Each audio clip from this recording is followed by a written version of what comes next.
so let's take a look at CallPark, task 111. We're told to ensure that any IP phone can park any call that's active on their phone. Ensure that users are always able to park calls anywhere in the DN of range of 5500 to 5599. And ensure that an IP phone who might have a full display can choose to park a call by choosing the exact park DN rather than having one automatically assigned to them by the CUCM. They should be able to park calls anywhere in the range of 5600 to 5699. If that call is not retrieved within 30 seconds, the call should ring back to Eloise Hawking at 2001.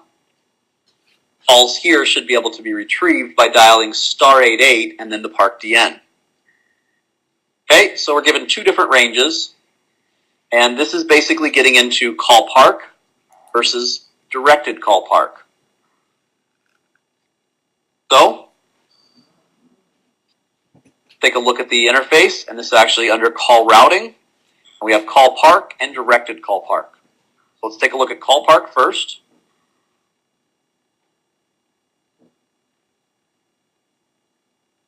Now, I have the ability to configure a CallPark range here, or an individual number. So we were told 5500 to 5599. That's 100 places, canonically speaking, because 00 is my first place, and then 1, and then 2, up through 99. So I can configure 55XX.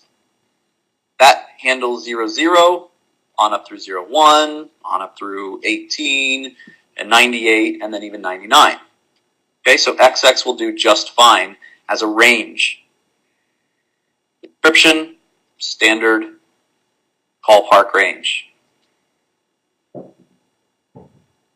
Partition, I have to place it in a partition. Now I can leave it in the null partition, or I could give it a very specific partition. But notice, CallPark is a unique feature that I have to specify the actual CUCM publisher or subscriber, or whatever server, if I have multiple subscribers on my system, whatever server I want to park the call on. This is a very unique feature that requires I actually park it not only on a DN, but on a specific server. But I was told to ensure that users are always able to park calls anywhere in this range. Well, okay, so let's say I choose this range for publisher. All right, save, add successful. Let's go back, see it in the list.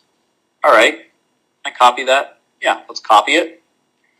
Standard CallPark range, and let's change it to the subscriber. And it's going to tell me that the add failed. It couldn't insert the pattern because a park range already exists with that same pattern and partition. So what can I do? Well, I can change the partition. Change the pattern, it won't be available in the same range. But if I change the partition, it is available. So I just need to make sure that everyone has a CSS, a calling search space, that has the ability to see both the partition internal DNs, which everyone can, as well as the none partition, which everyone anywhere always can see the none partition. So now I've got two ranges that are the same thing, one in the null partition or none partition for the publisher server, and one that's the same range in the partition for internal DNs under the subscriber server. This is not necessarily recommended functionality, but it can allow you to park calls in the same range depending on, maybe I have some phones associated primarily to the subscriber and other phones primarily to the publisher. Or maybe one server goes down. I want to keep calls parked in the same range. Keep in mind, if a server goes down, say the publisher fails, while I have calls parked in that server's range, those calls will essentially fail. Okay, but I have accomplished the task that I can park calls in any range. Let's go ahead and try it. So let's say Eloise is going to redial whoever she was redialing. Jack. Going to answer the call, put it on mute, and he's 4. Of course, I have to have the soft key of park, and I'm going to park the call, and I see, did I press hold? I think I waited. On, press park. By the way, you can define the more, I'll press park here real quick. Okay, now Eloise shows that she's actually parked on 5500, and Jack shows that he parked the call at 5500. Okay, so now anyone else can come and pick up the phone and simply dial 5500, assuming that they have the calling search space to be able to see that, and now they're automatically connected to whoever was parked at that slot. So again, I needed a park soft key. What I began to mention before I stopped, because I didn't want it to revert hold again, was the more soft key has a default timeout if I'm on another screen of 5 seconds. But again, that's just a service parameter. You can change that. You could change it to 10 seconds or something a little more lenient, or it reverts back to its initial screen 1 state. Okay, so that's my call park. Now, one of the things in here before we get to directed call park, well, actually, no, that's all under directed. So that's call park. Let's take a look at directed call park. To ensure that anyone who has an IP phone who might not have a full display can choose to park a call at an exact DN. Now, people with full displays can still park at an exact DN as well. They should be able to park the call anywhere in the range of 5600 to 5699. If that call is not retrieved within 30 seconds, the call should ring back to 2001, and it tells us how to retrieve those calls. So let's go back to our interface, call routing, and directed call park. That's what this is. See if we have any assigned. We don't. So let's create a new range.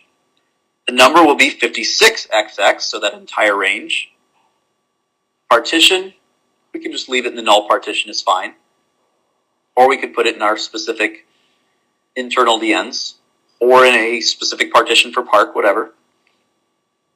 The reversion number. Okay, so call park reversion number. We were told that if no one answered the call within 30 seconds, it should ring back to 2001. So 2001. Reversion calling search space. So this is saying if the call is parked at one of these numbers, what should the system use to try to reach this DN 2001 in order to revert the call? So we just need to choose any of these CSSs that allow us to get back to this DN.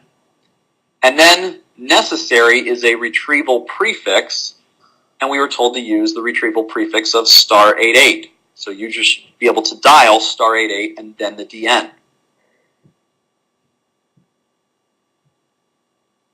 Click Save, add successful, go back and take a look at it here. Everything looks good. Okay, so now Jack Shepard, let's see, he calls James at 3002. Okay, go mute on him. James will answer the call and go mute. All right, so now we've got this call, and Jack is going to go ahead and park the call. But wait a minute, if I press park, it'll automatically choose the system park DN. So maybe I need a different soft key. Go to device settings, soft key layout.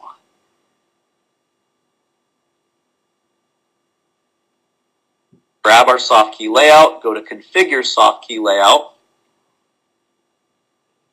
And if I'm connected to the caller and I want to park them, I see that I have park, but I don't see any directed call park. That's interesting. Maybe it's a phone button template. Maybe it's something that I can actually do from a line. So Jack, I think, is 1001. He's actually 61 GE skinny. Okay, what do I have available here? There's a CallPark busy lamp field. There's CallPark. Is there anything for directed? I don't see anything for directed CallPark. So how are we going to park that call? Well, keep in mind the primary reason for directed CallPark is for users who don't have a lot of display, or maybe no display, like a cell phone, and they're calling in through mobile voice access or some other feature like that. The last thing they need to know or remember is another feature code. Okay, so what do I mean by a feature code? For analog phones and for phones that just don't have displays, actually have, especially for mobile voice access or unified mobility. As I go down to the section for unified mobility, system mobility, I've got enterprise feature access code for hold, exclusive hold, resume, transfer, conference. I don't have anything for park. Okay, there's enough star 81, star 82, star 83, star 84, star 85. And you say, wait a minute, star 88, that's what we were told. Okay, well, that's actually to resume the call, is what we were told. Calls should be able to be retrieved by dialing star 88. Okay, but users that are remote can use these feature codes to essentially trigger, star 81, trigger a hold on the live call. Star 84, trigger a transfer. Well, I don't want to have to remember another feature code to park a call. Plus, I wouldn't know where it was parked.